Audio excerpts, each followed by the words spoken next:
ที่ถูกวันเฮาตายนายนายมาฟังอีกย้อนเป็นมันแค่จะเจอบ้านเจอยี่หมอเลย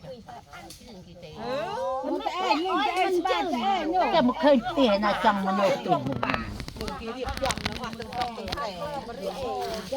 พิ่มมันเอามาเปียกไม้ไงมาอัดมีเปลี่ยนจุดบ้ามันโบราณเปียกแต่มันอันทับเพียวเราเปียก สบาย ได้เลย โกนเจ้ากรอคอมอมปีเอาตาอด ปรับเลยโฉนด เจ้าทำไมเจ้ามีด ปรับเลยโฉนดเจ้าเอาติ่งเต้า เจ้าเจ้ากรอน้องไม่เกิดนี่หน้านี่ปรีน่ะไม่อยาก เขาคนกลมเวียเต้า ไม่ปรีได้มือปรีนี่นะ ชนู ตาเนี่ยเด้อช่วยตาจังจูตาว่าตัวเล็กคงได้โล แม่ตะวักนี่ตะวักโมจิตโม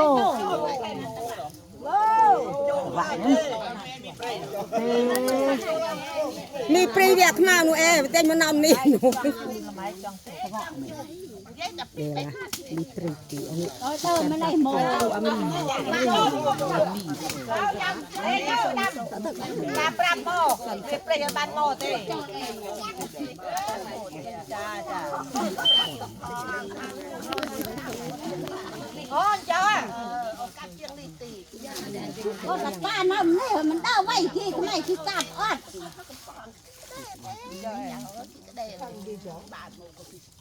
สบายเพียง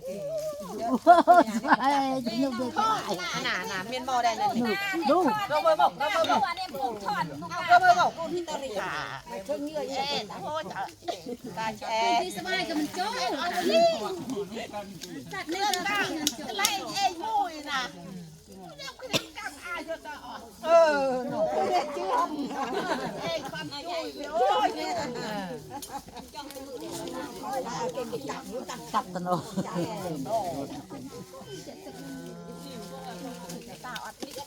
เมื่อคืนโยนเมียนเยอะได้ตายเด้มาเจอยองเ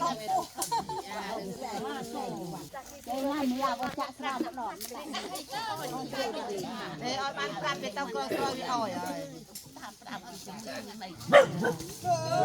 ร้อยตาบ้านอ้อยตาหกจุกเมย์เนื้ออ่ะเย้ตาอ่อนจนเลือดเจ้าเจ้าตาเจ้าปั้นตาเจ้ามาพุ่มนี่คือบ้านอ้อยบ้านตาเน่าบ้านอ้อยตาอ้อยลุยเอ็กนี่บ้านต้นกี้นี่ต้นเตือนนะเตือนตาอ้อยลุยเดี๋ยวนี้แต่งแต่อ้อยแล้ววัดรวยแล้วตื่น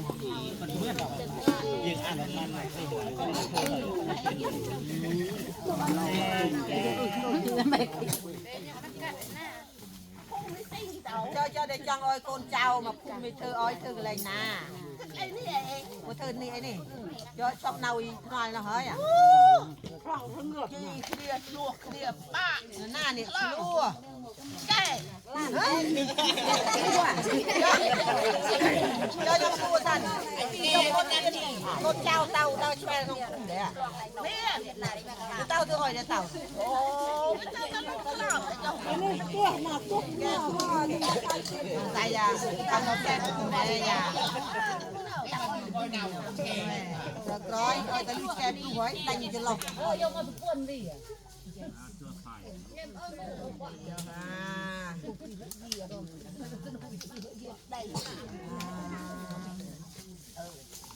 เดี๋ยวนี้บ้านห้าวมีมาพ่องเนี่ย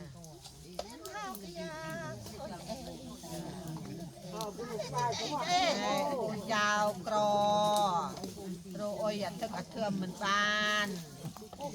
ปันในอ้อยตาโฮมวยทาคุณเจ้านี่มีมันอ้อย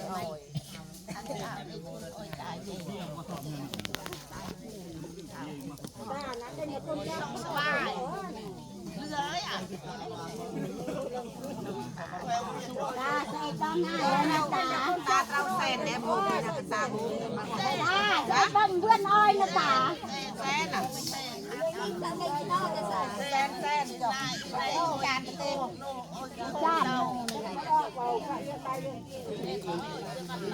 ตาห้อยแต่ เอ้ยตาปลาลงตาเอานะ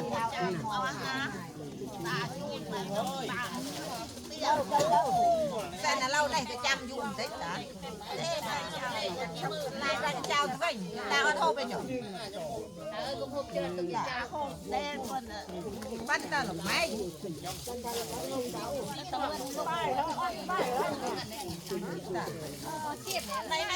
ไหนข้างไหนไปตัวนะข้างไหนตาดิฉันจะต้องลูกเจ๊ เรียกว่าจะเรียก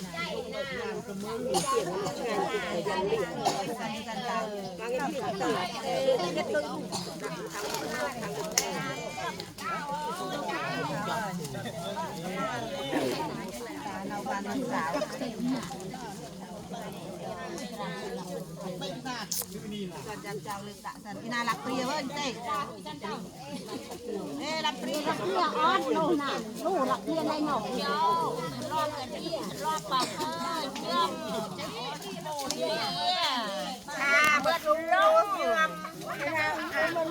ไอ้หน้าโบ๊ะบ้องแม่ลวดลวดเซ่โอ้ รักเปรี้ยวเลยมืออ่อนเปรี้ยวรักเปรี้ยวไหม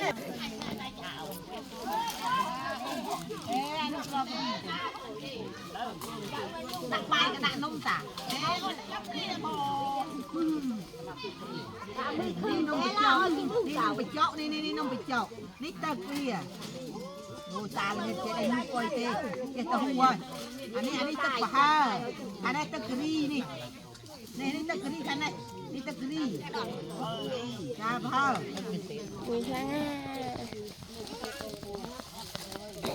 วันนี้กันตะกรีนานมเต้น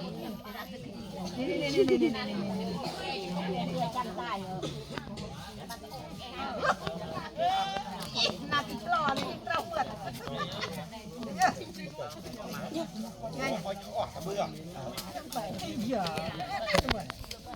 นี่เงียบมาแน่ชาประตูมาจ้างเนี่ยเดี๋ยวเงียบเงียบนี่เงียบนี่จับ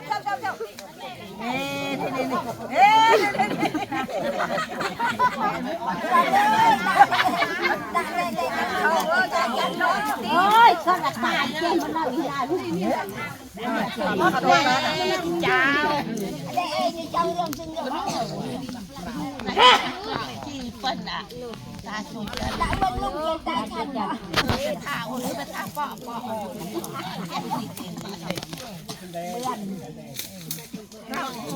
เราได้เงียบให้ใจจันต่อ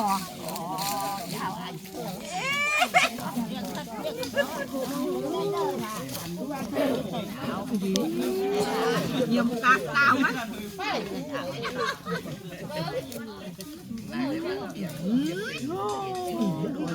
นี่จ้าโอ้ยเป็นร้อนเป็นเพื่อนเป็นมุมก็เนี่ยเอาเต็งที่จะมาบ้านกินกันเลยมันอ่ะในยายสายโอ้นี่ก็ไม่ถึงโอ้โหนี่ยายสายหายไปมาไม่ได้ยินกัดจะแน่ได้ยินกัดในนาสิกัดน้ำในเห็น ยายเล่นนะจ๊ะจับตะมันไม่แม่จะแป๊บคืนตัวไม่แม่เองต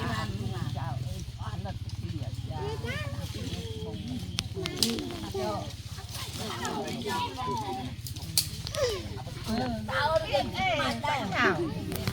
จะตา จะใส่